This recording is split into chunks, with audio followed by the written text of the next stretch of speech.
সাধুর বেশে প্রতারণা, আংটি শোধন করে দেওয়ার অজুহাত দিয়ে এক ব্যবসায়ী সোনার আংটি নিয়ে চম্পট দিল সাধুর বেশে থাকা দুই প্রতারক। শনিবার সকালে এই ঘটনায় চাঞ্চল্য ছড়িয়েছে কৃষ্ণনগরের চৌরাস্তা মোড় এলাকায়।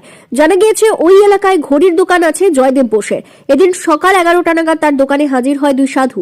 তারা ওই ব্যবসায়ীকে বলে আংটি শোধন করে দেওয়ার কথা। এরপর ওই দোকান মালিক আংটি খুলে তাদের হাতে দেয়। সুকৌশলে আংটি হাতিয়ে দোকানদারের হাতে একটি কাগজের মোড়ক দিয়ে চম্পট দেয় তারা। প্রায় 10 মিনিট পর ওই দোকান মালিকের আংটির কথা মনে পড়ে। এরপর কাগজের মোড়ক খুলে দেখেন উধাও আংটি।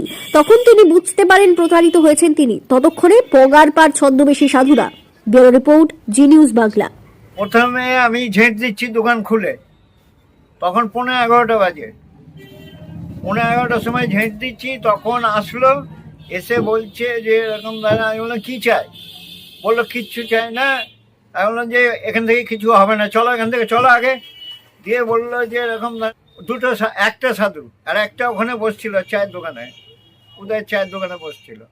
এবার একটা সাধু এসে বলছে যে এরকম দাদা আমি কিছু চাই না, আমাদের 2 কাপ চা খাওয়া, 1 কাপ চা খাওয়া। উদয় গিয়ে বলছে, উদয়কে বললাম চা দিয়ে দে তো। চাটা খেয়ে আবার করছে কি, পরে একটা রুদ্রক্ষ আর এনে একটা কাগজ দিতে বলো, কাগজটা আমি দিলাম হাতে। আমি কী হবে এটা?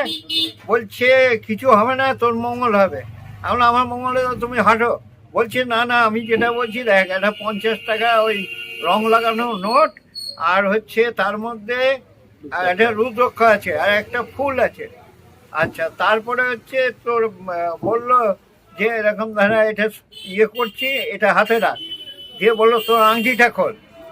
আংটিটা আগে চুকে দেখেছি। বললো আংটিটা খোল। আংটিটা খুলে যে আংটি খোলা যাবে না, তুমি এখান থেকে যাও তো। দিয়ে বললো যাবো না, আংটিটা শোধন করে দিই। দিয়ে আংটিটা শোধন করে দেওয়ার পর বলছে শোধন করে এনে মুড়িয়ে দিয়েছে, আর আমার মাথায় কিছু নেই, আর আমার মাথায় কিছু না, সব ভুলে চলে গেল ওরা। হ্যাঁ, তারপরে বেরিয়ে চলে যাবে। মিনিট 10 পর কাগজটা খুললে?